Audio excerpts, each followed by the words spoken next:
بزرگوں، دوستوں، ملت اسلامیہ کے نوجوانوں، اسلامی ماں اور بہنوں،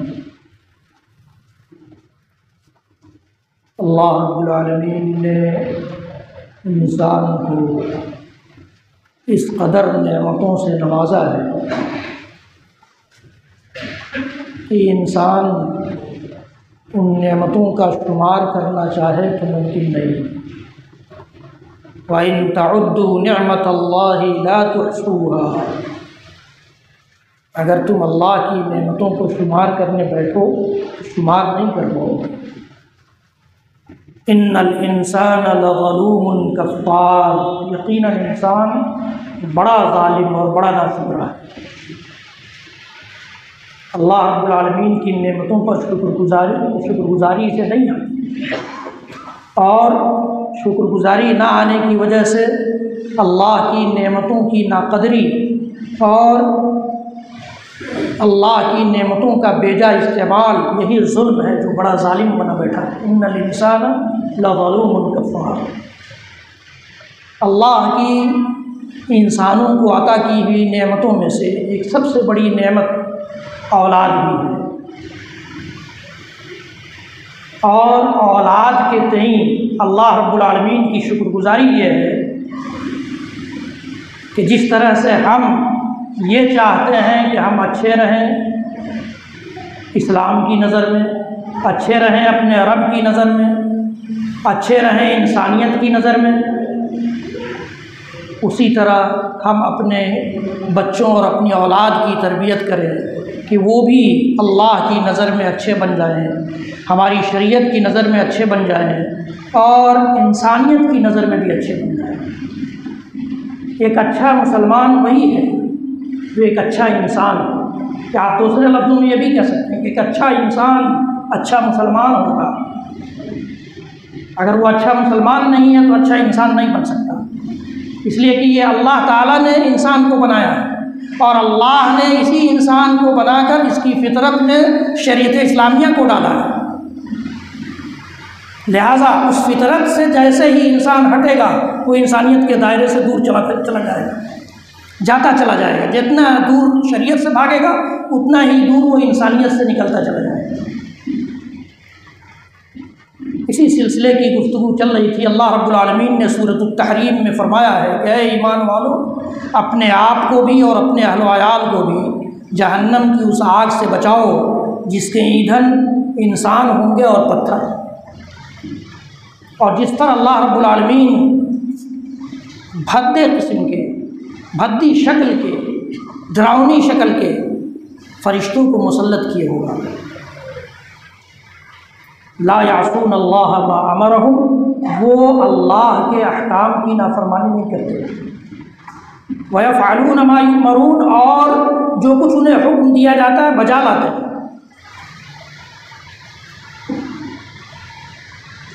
یہ آیت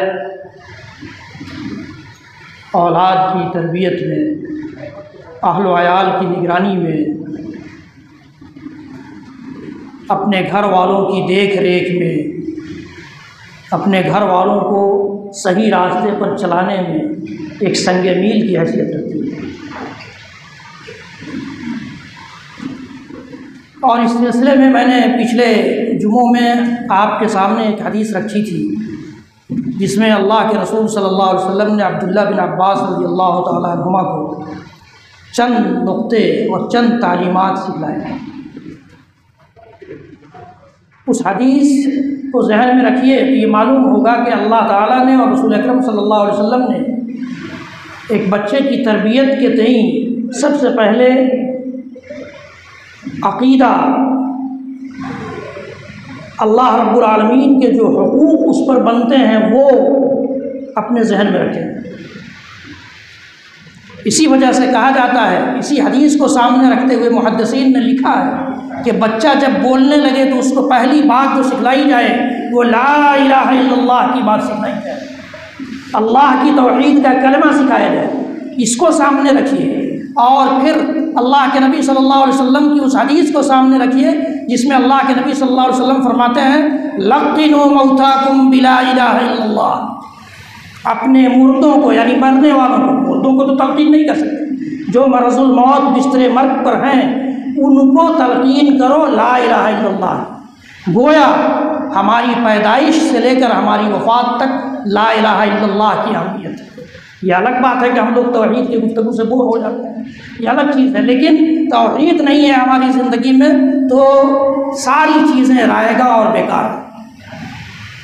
تو اللہ کے نبی صلی اللہ علیہ وسلم نے اس حدیث گرامی میں عبداللہ بن عباس رضی اللہ تعالیٰ عنہما کو جو سکھلایا تھا وہ ساری تعلیمات، 5-6 جو تعلیمات ہیں یہ سب کے سب توحید پر مبنی ہے۔ اس لیے اپنے بچے کی توحید کی تربیت کی جائے، اس کے دل و دماغ میں یہ بات اتاری جائے، تم اگر اللہ کو یاد رکھو گے تو یہ جان لو کہ اللہ تمہیں نہیں بھولے گا، اور جب اللہ نہیں بھولے گا تو تم دنیا کے کسی شعبے میں، کسی ڈپارٹمنٹ میں چلے جاؤ، تمہارا نقصان نہیں ہو سکتا ہے۔ جس کو اللہ یاد رکھے اس کا نقصان کیسے ہو سکتا ہے؟ لیکن شرط یہ ہے کہ ہم بھی اللہ کو یاد رکھیں، احفظ اللہ یحفظک۔ اور پھر اللہ کے نبی صلی اللہ علیہ وسلم نے دوسرے ٹکڑے میں جو فرمایا تھا وہ بھی یہی ہے کہ تمہارا کام اس طرح بن جائے گا کہ تم سمجھو کہ اللہ نے ہماری مدد کی، سمجھ جاؤ گے، لیکن شرط وہی ہے کہ اللہ کو یاد رکھو۔ تیسری چیز کہ جب کسی مشکل میں پھنسو، جب کسی نقصان کا موقع آئے، جب تمہارے ساتھ کوئی پرابلم پیدا ہو، اس میں اللہ سے مانگو، اس مشکل کا حل، اس مصیبت سے نجات، اس پریشانی سے نکلنے کا راستہ اپنے رب سے طلب کرو۔ اذا سألت فاسأل اللہ، یہ بچے کو سکھلایا گیا، حضرت عبداللہ بن عباس کو سکھلایا گیا تھا، عقیدے کا معاملہ ہے، عقیدہ سکھلایا گیا، کہا اذا استعنت فاستعن باللہ، مدد بھی مانگنی ہو تو اللہ سے مانگو۔ یہ باتیں اللہ کے نبی صلی اللہ علیہ وسلم نے اس حدیث گرامی میں سکھلائی۔ اسی طرح سے اللہ کے نبی صلی اللہ علیہ وسلم نے سنن ابی داؤد کی ایک روایت میں فرمایا مروا اولادکم بالصلاۃ وہم ابناء 7 سنین، 7 سال کا بچہ ہو جائے تو اس کو نماز کا حکم دو۔ آج ہم میں سے ہر آدمی روتا ہے کہ نئی نسل بگڑ رہی ہے، وہ نئی نسل کون سی ہے اس کی تعین ابھی تک نہیں ہو پائی ہے، یہ متعین نہیں ہو پایا ہے کہ وہ نئی نسل کون ہے۔ ہمارے بچے ہیں کہ نہیں اس میں، آپ کے بچے اس میں ہیں یا نہیں، پڑوسی کے بچے ہیں یا نہیں، یہ ابھی طے نہیں کیا کسی نے، لیکن ہر آدمی کی زبان سے آپ یہ شکایت سنیں گے کہ نئی نسل بگڑتی جا رہی ہے۔ اس کا ذمہ دار کون ہے؟ میں ہوں، آپ ہیں، ہر ایک ہے، ہر شخص ہے، ہر گھر کا ایک ذمہ دار ہے، ہر ذمہ دار شخص اس کا ذمہ دار ہے۔ اپنے گھر کا جو ذمہ دار ہے وہ اپنے بچوں کا ذمہ دار ہے، اپنی بچیوں کا ذمہ دار ہے۔ آج یہ بھی سوشل میڈیا پر آپ دیکھیں گے کہ فلاں لڑکی فلاں ہندو لڑکے کے ساتھ بھاگ گئی، لڑکیوں کے ہندو بچوں کے ساتھ بھاگنے کا سلسلہ رک نہیں رہا ہے۔ ہم نے کیسی تربیت کی ہے، ہم نے کیسی تربیت کی ہے کہ ہماری بچی ہمارے گھر سے نکل کر دوسرے کے ساتھ بھاگ جائے؟ اس کا کون قصوروار ہے؟ ظاہر ہے کہ وہ بچی قصوروار نہیں ہے، پورے قصوروار اس کے والدین ہیں، اس کے گھر کے لوگ ہیں۔ اللہ کے نبی صلی اللہ علیہ وسلم نے فرمایا کہ 7 سال کا بچہ ہو تو اس کو حکم دینا شروع کر دو کہ نماز پڑھو، نماز پڑھو، نماز پڑھو۔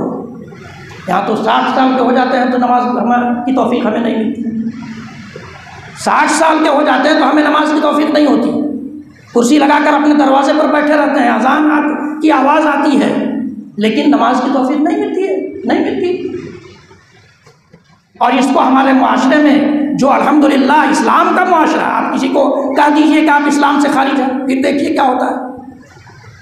کسی کے سامنے یہ چیز عیب نہیں ہے کہ فلاں آدمی نمازی نہیں، آپ کہہ کے دیکھیے، اس کا وہ عیب شمار کرنے کے لیے تیار نہیں ہوگا، لیکن پھر بھی وہ مسلمان ہے، پھر بھی وہ مسلمان ہے۔ تو پھر ہم کیوں رونا روتے ہیں کہ ہماری نئی نسل بگڑ رہی ہے، ہمارے بچے خراب ہو رہے ہیں؟ کیسے روتے ہیں؟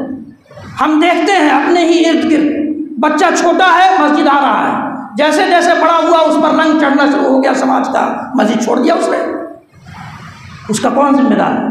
اس لیے کہ اس کے گھر کے لوگ نمازی نہیں تھے، اس کو اس جگہ پر قائم نہیں رکھ سکے، اس کو وہاں باقی نہیں رکھ سکے، رنگ چڑھ گیا، اس کا دوسرا رنگ چڑھ گیا۔ اب دوسرا رنگ جب چڑھ جائے گا تو نسل بگڑے گی، ذمہ دار ہم ہیں۔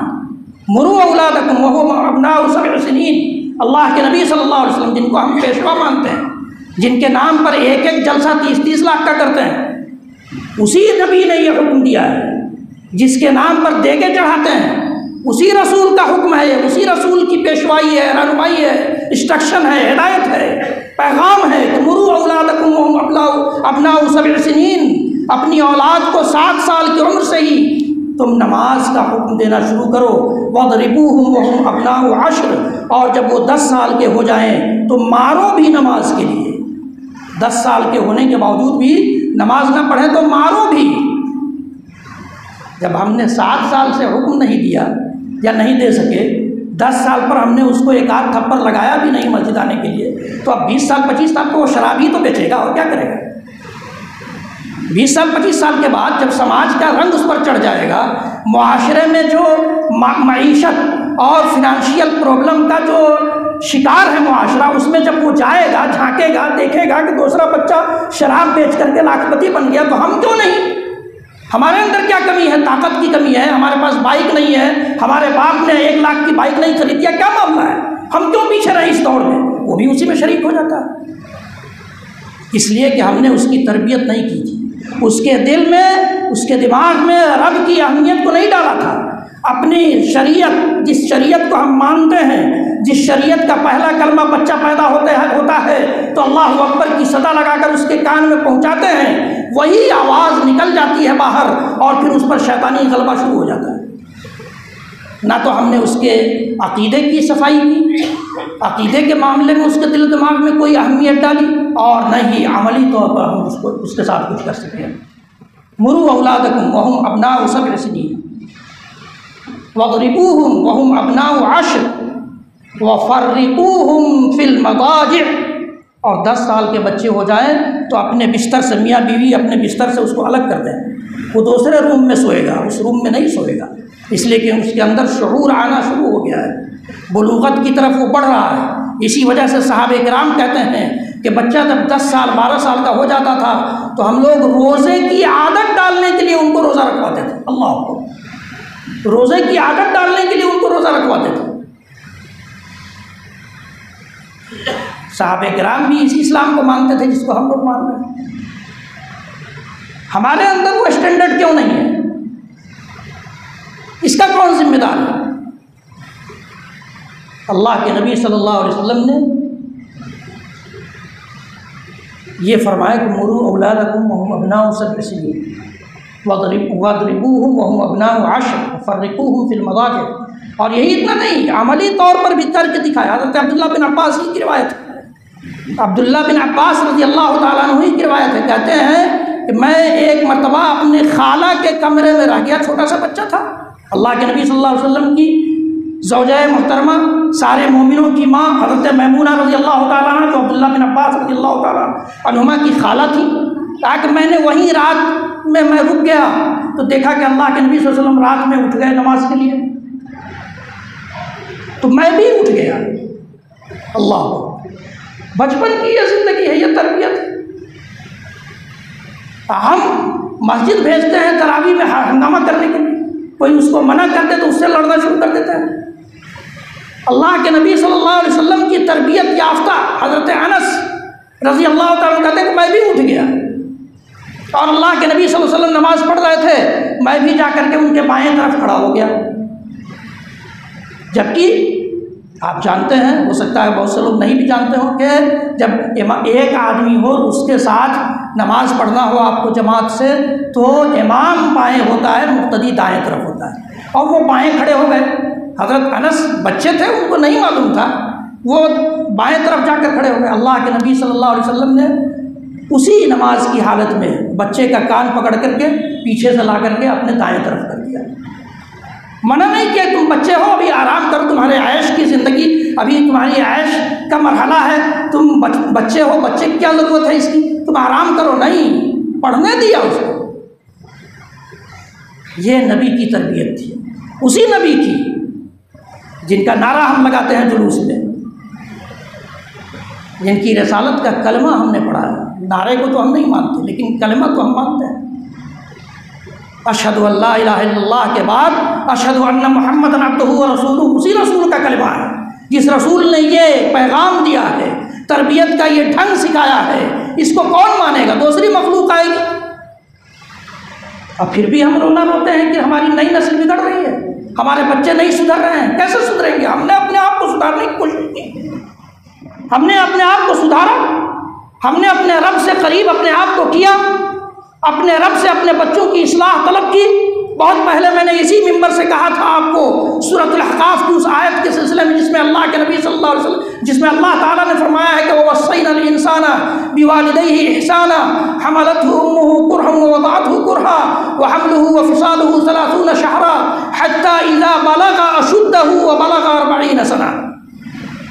انسان پر ہم نے والدین کے ساتھ اس نے سلوک کو فرض کر دیا ہے، اس لیے کہ اس کی والدہ نے، اس کی ماں نے اسے اپنے پیٹ میں 9 مہینے اٹھائے رکھا اور پھر 2.5 سال تک 2 سال تک اس کو دودھ پلایا۔ یہ ساری پریشانیاں اس نے اٹھائیں، اس لیے ہم نے فرض کر دیا ہے۔ اور فرمایا یہاں تک کہ بچہ بالغ ہوتا ہے، حتی اذا بلغ اشدہ وبلغ 40 سنہ، یہاں تک کہ وہ 40 سال کا ہو جاتا ہے۔ 40 سال کا ہو جاتا ہے تو کیا کرتا ہے؟ تب وہ کہتا ہے ربی اوزعنی ان اشکر نعمتک التی انعمت علی وعلی والدی وان اعمل صالحا ترضاه واصلح لی فی ذریتی انی تبت الیک وانی من المسلمین۔ ہم میں سے کتنے لوگوں نے اس دعا کی پرواہ کی؟ ہم نے یہاں ممبر سے کہا، مجھے یاد ہے اچھی طرح سے کہ 40 سال کے جو لوگ ہیں یا ان سے وہ زیادہ ہیں ان کو یہ دعا یاد کر لینی چاہیے۔ کسی کو پرواہ ہے، مولوی بک رہا ہے بکنے دو۔ ربی اوزعنی، اے میرے رب مجھے توفیق دے، ان اشکر نعمتک التی انعمت علی، کہ میں شکر گزاری کروں تیری اس نعمت پر جو تو نے مجھ پر کیا ہے، اس انعام پر میں تیرا شکر گزار بندہ بن جاؤں جو انعام تو نے مجھ پر کیا ہے، جو نوازش ہے تیری مجھ پر، تیرے احسان اور انعام تلے جو میں دبا ہوا ہوں، مجھے توفیق دے کہ میں اس پر شکر گزاری کرنا بھی سیکھ جاؤں۔ ان اشکر نعمتک التی انعمت علی، اور میرے ہی اوپر نہیں، وعلی والدی، میرے والدین پر بھی جو تو نے نعمتیں کی ہیں ان پر بھی میں شکر گزاری کر سکوں۔ یہ بھی رب کی تربیت کا ایک طریقہ ہے۔ رب تربیت کر رہا ہے 40 سال کی عمر کہ 40 سال پر بھی تو تم کو یہ احساس ہونا چاہیے نا کہ تمہارے رب نے تم پر کس قدر انعامات کیے ہیں، کتنی نوازشوں اور کرم فرمائیوں کا تمہیں حقدار بنا دیا ہے۔ وعلی والدی وان اعمل صالحا ترضاه، اس بات کی بھی توفیق دے کہ میں ایسا نیک عمل کروں جس کو تو پسند کرے، جس کو تو پسند، سماج پسند کرنے کی بیٹی کی شادی میں میلاد نہیں کرایا تو سماج کیا کہے گا نا، جس کو تو پسند کرے، عرش والا رب جس عمل کو پسند کرے اس کی فکر کی جائے، سماج کیا ہے۔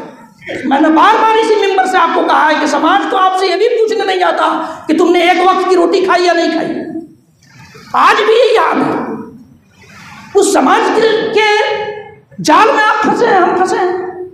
سماج پورا اگر ناراض ہو جائے کوئی فرق نہیں پڑتا، آپ اپنے رب کو ناراض نہ ہونے دیجیے، رب کو ناراض نہ ہونے دیجیے۔ وَأَنْ أَعْمَلَ صَالِحًا تَرْضَاهُ، مجھے توفیق دے کہ میں ایسا عمل کر سکوں جس کو تو پسند کرتا ہو، جس سے تو راضی ہوتا۔ وَأَصْلِحْ لِي فِي ذُرِّيَّتِي، اور میرے لیے میری ذریت کو صالح بنا دے، درست کر دے۔ کون پڑھے گا؟ دعا کریں گے نہیں، رب سے قریب ہوں گے نہیں، رب سے ہر چیز مانگنا ہے، رب سے بچوں کی نیکی نہیں مانگیں گے، اولاد کی تربیت کی اس کا صحیح ڈھنگ نہیں مانگیں گے تو پھر قصوروار تو ہم ہی ہیں۔ وَأَصْلِحْ لِي فِي ذُرِّيَّتِي إِنِّي تُبْتُ إِلَيْكَ، میں تیری طرف رجوع کرتا ہوں، تیرے پاس لوٹ کر آیا ہوں۔ وَإِنِّي مِنَ الْمُسْلِمِينَ، اور میں تیرے فرمانبرداروں میں سے ہوں۔ اللہ یہ دعا ہمیں اور آپ کو یاد کر لینا چاہیے۔ سورۃ الاحقاف 26ویں پارے کی آیت، پہلی سورت ہے سورۃ الاحقاف 26ویں پارے کی، اور اس کے میں سمجھتا ہوں کہ 14-15 نمبر کی آیت ہوگی، میں آیت نمبر یاد نہیں رکھ پاتا اس لیے نہیں ہے یاد ہے۔ اللہ تعالیٰ نے اس کے بعد جو کہا وہ غور کرنے کی ضرورت۔ اولئک الذین نتقبل عنہم، یہی وہ لوگ ہیں جن کی بات، جن کی دعا ہم قبول کرتے ہیں۔ وَنَتَجَاوَزُ عَنْ سَيِّئَاتِهِمْ، اور ان کے گناہوں، ان کی برائیوں کو درگزر کر دیتے ہیں۔ اللہ اکبر، رب اعلان کر رہا ہے رب اعلان کر رہا ہے، رب کہہ رہا ہے کہ اپنی ذریت کی، اپنی نسل کی صحیح تربیت رب سے مانگو، اور ہم شکایت کرتے ہیں لوگوں سے، ملا جی بولتے نہیں ہیں۔ ملا جی کتنا بولیں گے؟ ملا جی کے بولنے کا جب بالغوں پر، عقل مندوں پر، شعور رکھنے والوں پر، دانشور کہلانے والوں پر اثر نہیں پڑتا تو بچوں پر کیا اثر پڑے گا؟ اللہ رب العالمین ہم سب کو کہنے سننے سے زیادہ عمل کی توفیق دے انشاءاللہ العزیز۔ اولاد اور ذریت، نسل کی تربیت کے تئیں گفتگو آگے چلے گی، اگر آپ لوگ بور نہ ہوں۔ رب العالمین ہم سب کو کہنے سننے سے زیادہ عمل کی توفیق دے۔